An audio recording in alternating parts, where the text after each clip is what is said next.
এই নাও মা, প্রসাদ খেয়ে নাও। শাশুড়ি মা, আপনি না তরি তরকারি কাটাকাটিতে সাহায্য করবেন।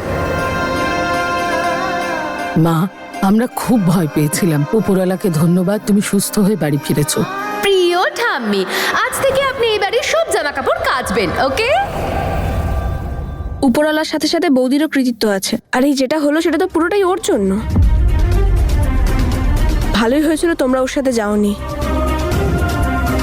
মাহি, এনিওয়ে, ওর যদি কোনো কিছু দরকার হয় ও অমৃতকে বলবে। আজ আমাদের পুরো ফোকাস তনু বৌদির উপর থাকা উচিত। আফটার অল বৌদির বার্থডে আজ, কিন্তু আমার একটুও ভালো লাগছে না বৌদি আর চলে যাবে বলে। চলো না মা, বৌদির জন্য কিছু একটু স্পেশাল করি, এসো। জেসমিন, চলো ভেতরে গিয়ে রেস্ট নেবে, চলো। বাবা, তুই তনুকে আর কিছুদিন আটকাতে পারিস না? মা, এই থাকাটাকে থাকা বলে না, ও তো আমাদের সাহায্য করার জন্য ছিল। আমি ওকে আমার মেয়ে বলে ডাকি, আর আমি এটা চাই না যে কেউ ওর সম্পর্কে কোনো খারাপ কথা বলুক। খুব মনে পড়বে ওকে। মনে তো আমারও পড়বে, কোনো ব্যাপার না। এত কিছু সহ্য করেছি, এটাও সয়ে নেব।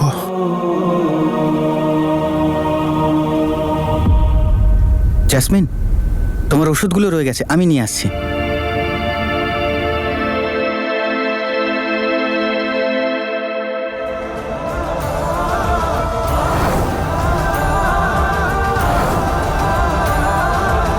আজ থেকে এই বাড়ির দুটো ভাগ। আমি আমার দিকে থাকবো আমার পরিবারকে নিয়ে, আর তুই আরেক দিকে থাকবি একা।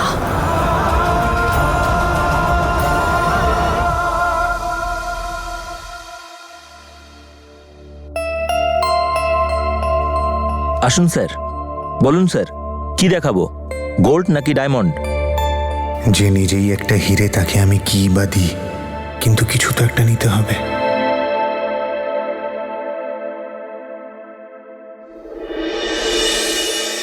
দাদা, এটা এটা দেখান না।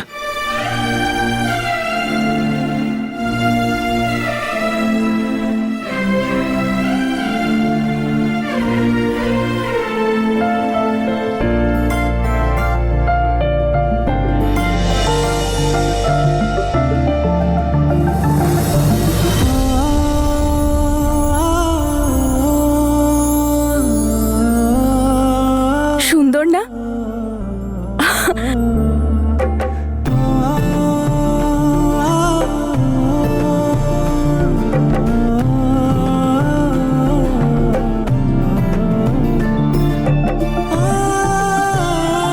ভালো লাগছে না?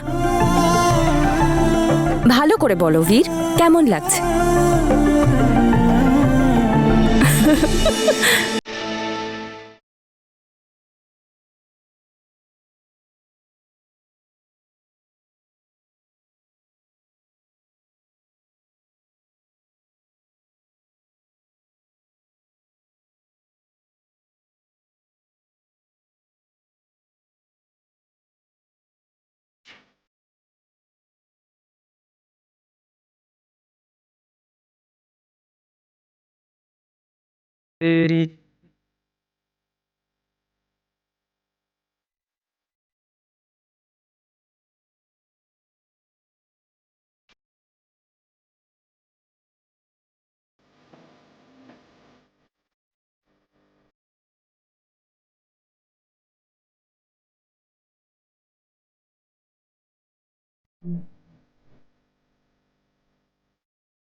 তনু, এগুলো শুধু কানের দুল নয়, এগুলো আমার তোমার সাথে করা প্রমিস, আমাদের একসাথে থাকার প্রমিস। খুব তাড়াতাড়ি।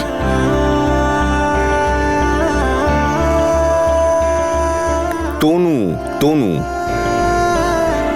হ্যাপি বার্থডে তনু। স্পেলিং মিস্টেক করবেন না কিন্তু। TANU, red velvet. স্যার এটা কি আমি প্যাক করে দেব?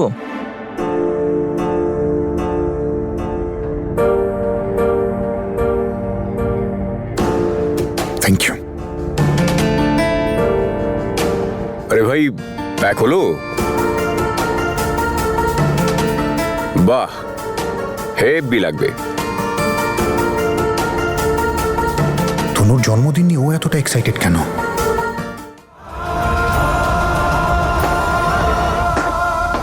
এই নাও হলুদ দেওয়া দুধ, মা পাঠিয়েছে।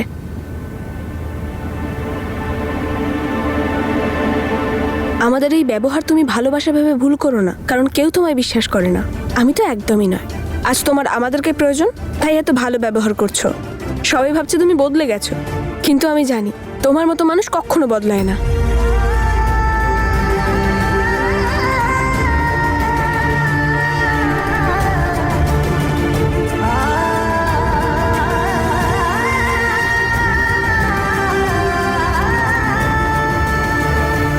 জ্যাসমিন, এটা কি করছো?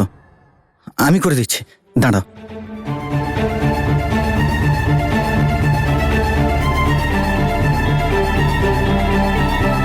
যাকে আপনারা ভেবেছিলেন মরে গেছে, সে আপনার সামনে জ্যান্ত দাঁড়িয়ে আছে, জ্যান্ত। আমায় দাঁড়ার ব্যাপারে জ্যাসমিনের সাথে কথা বলতেই হবে। অমৃত, তুমি একটু হসপিটালে ফোন করে ইন্স্যুরেন্স ডকুমেন্টসের ব্যাপারে একটু জেনে নাও। জ্যাসমিনকে রুমে আমি নিয়ে যাচ্ছি। ঠিক আছে।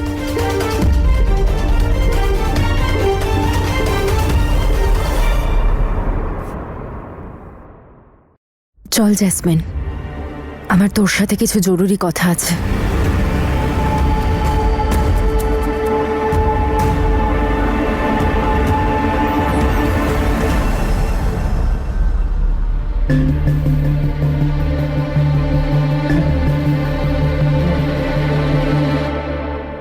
হ্যাপি বার্থডে তনু।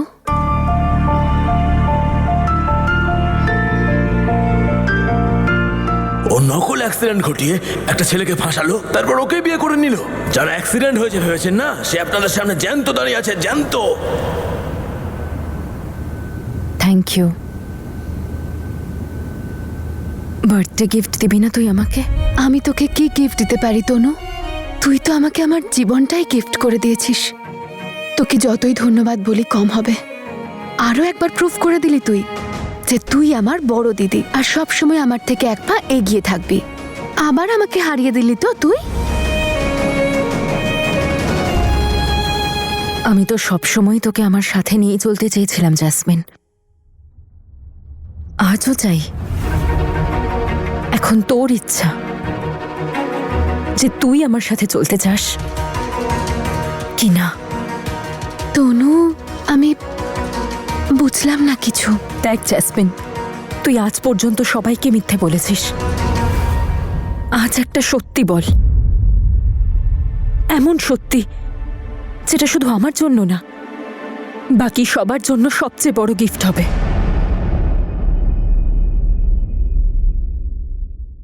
দারা বেঁচে আছে না?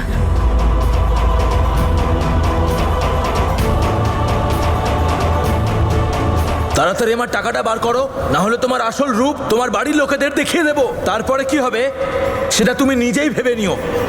এইসব তুই এই জন্য করেছিলিস যাতে অমৃতকে ব্ল্যাকমেল করতে পারিস আর বীর আর ওর পরিবারের উপর প্রতিশোধ নিতে পারিস। এটাই ছিল তো তোর প্রতিশোধ? বল জ্যাসমিন, এই জন্যই করেছিলিস তো? বল জ্যাসমিন, বল। আই এম সরি তনু, আমি এসব করতে চাইনি, কিন্তু আমি কি করে, আমি প্রতিশোধ নেওয়ার জন্য এতটাই ছটফট করছিলাম যে আমি কিছু বুঝতেই পারিনি। না আমি আমার অপরাধ দেখতে পাচ্ছিলাম, না তার ভয়ঙ্কর ফলাফল। তনু, আমি শুধুমাত্র বীরকে নয়, এই গোটা পরিবারটাকে কষ্টে ছটফট করতে দেখতে চেয়েছিলাম, কিন্তু যখন আমার শরীরে রক্ত দেখে তাদের চোখে জল দেখলাম, তাদের কষ্ট পেতে দেখলাম, তখন আমি অনুভব করতে পারলাম যে আমি কত অন্যায় করেছি। সবাই আমাকে কত বোঝানোর চেষ্টা করেছিল, কিন্তু কারোর কথা শুনিনি আমি। তনু সরি, প্লিজ সরি, এরকম করিস না। ওহো, তোর কোনো আইডিয়া আছে তুই কি করেছিস? অমৃতের কি পরিস্থিতি হতে পারে তুই একবারও ভেবেছিস? জেসমিন, সেই দিন থেকে আজ পর্যন্ত অমৃত ডিপ্রেশনে আছে, ও নিজের প্রাণ নেওয়ার চেষ্টা করেছে। আর বীরের সাথে তো কম করিসনি। কলেজে ওর এত অপমান, এত বদনামি করেছিস তুই। আর শুধু বীর আর অমৃত নয় জেসমিন, বাবা, মা, ঠাম্মি, দাদু ভাই, সিমরান দি, মাহি, তুই সবাইকে এক এক করে কষ্ট দিয়েছিস। আমি জানি তনু, আমি তোকে কি করে বিশ্বাস করাবো ভবিষ্যতে আর কখনো এরকম হবে না। আমাকে ক্ষমা করে দে প্লিজ তনু, আমাকে ক্ষমা করে দে, একটা লাস্ট চান্স দিয়ে দে আমাকে। I am sorry please. তুই ক্ষমা চাস তো জেসমিন? তাহলে আজ সরি নয়, তোকে সত্যিটা বলতে হবে সেই সবাইকে যাদের তুই অপরাধী, বিশেষ করে অমৃত। ও তোর স্বামী, আর সবচেয়ে ইম্পর্টেন্ট কথা হলো এটাই যে এখনো তোকে ভালোবাসে জেসমিন।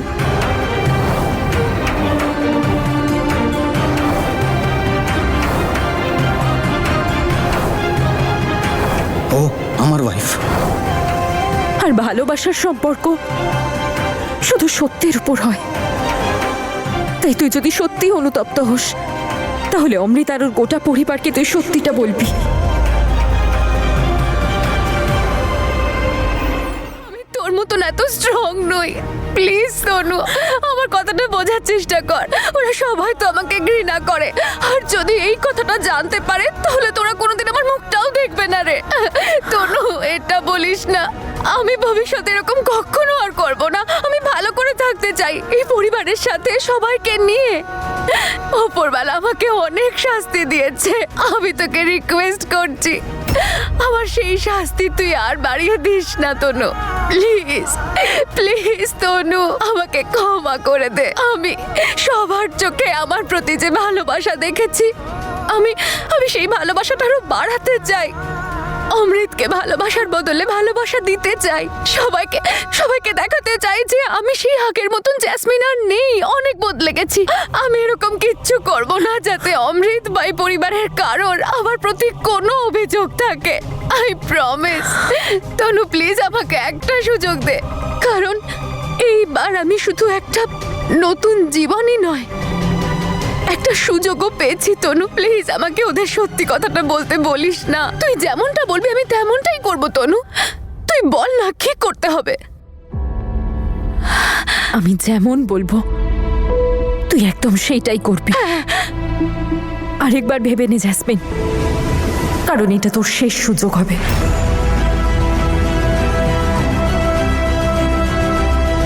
তনু, কিন্তু তুই কি করাবি আমাকে দিয়ে?